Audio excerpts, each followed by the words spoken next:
Hi guys, if it's Tuesday, it's down and dirty Woodscraft. Stay with me.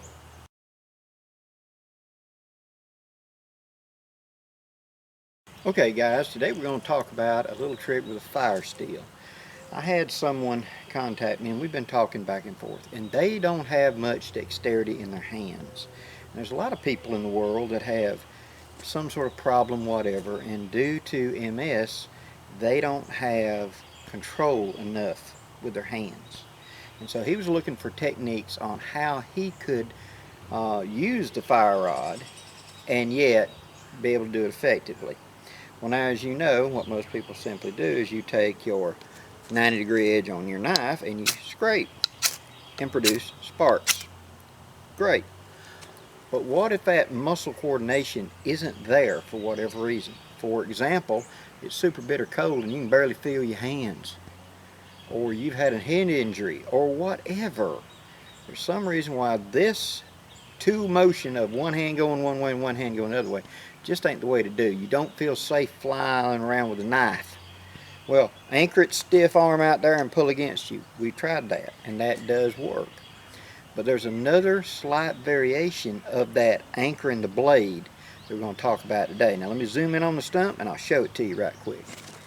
Okay, first thing you're going to do is you're going to take your knife's a 90-degree spine, and I'm going to try to put this where you can see it clearly. I'm going to stick it solid into something like a stump, a block, something that this is going to remain relatively steady.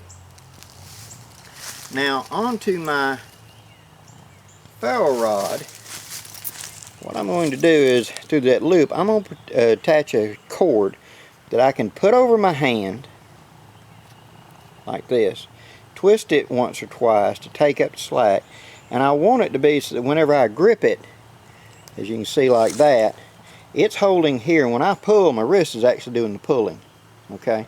Instead of me trying to hold up here my fingertips and pull, my wrist is pulling on this. Now my tip of my finger should just be even with the end of that rod or slightly less, because that spark coming off that end might, if your finger's going over the edge like that, that spark could hit right there. So I don't want that. I want it behind that tip. Okay? See, I've got it just like that. That's how I want it. Okay? Now, I'm going to take my thumb and grip the blade. And what I'm going to do is I'm going to put it down there. I'm going to test it. I'm going to bear down and I'm going to pull straight to me. Try not to set this on fire ahead of time. Grab and hold it, grab right there, pull. And notice the sparks are here at the knife edge. They're not blowing out over yonder, they're staying here at the knife edge. So that's where I want my ignition, right? So I'm going to take my bird's nest, I'm going to go ahead and put my rod down there, and then I'm going to poke a hole in the middle of that bird's nest and wrap it around the blade, just like that. Now whenever I pull,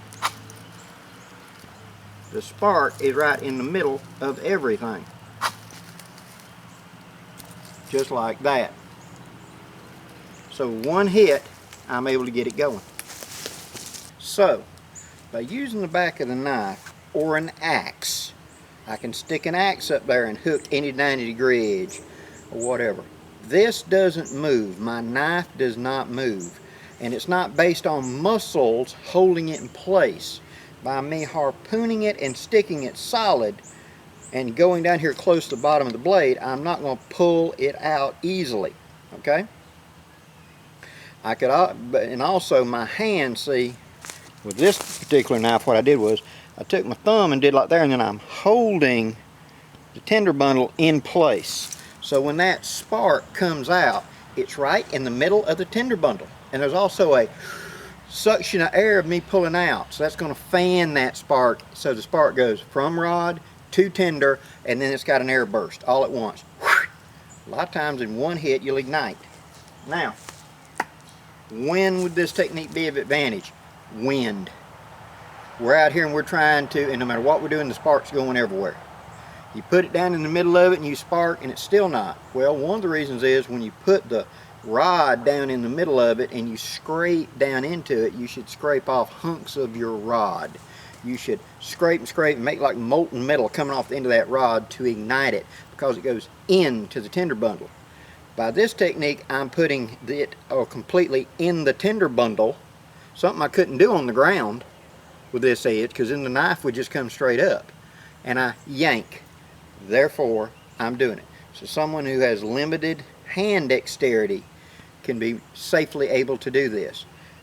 The wrist and the thong is going to pull this out.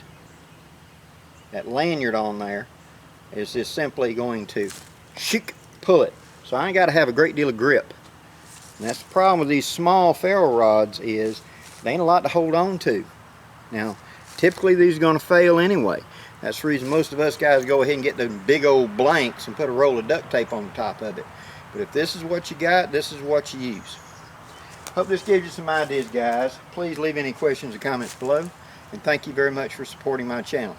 Till next time, I'm Blackie, wishing you safe journeys. Have a great day, guys.